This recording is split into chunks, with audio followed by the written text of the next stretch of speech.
CPI Maoist party చెందినటువంటి ముగ్గురు state committee స్థాయి కలిగినటువంటి లీడర్స్ వాళ్ళు ప్రజా వాహినిలోకి గెలిచేందుకని బయటకు వచ్చారు. Kunkati Venkataiah alias Vikas, Mogilcherla Venkataraju alias Chandu, Todem Ganga alias Soni.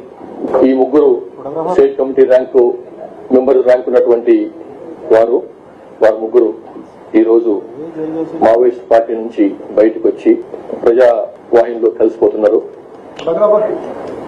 అనారోగ్య కారణాల వలన పార్టీలో కొనసాగలేక ప్రభుత్వం యొక్క పిలుపుని అందుకొని పోలీస్ శాఖ చేస్తున్నటువంటి పిలుపుని అందుకొని బయటకు వచ్చి జనజీవన స్రవంతిలో కలవాలని చెప్పి నిర్ణయించుకున్నారు.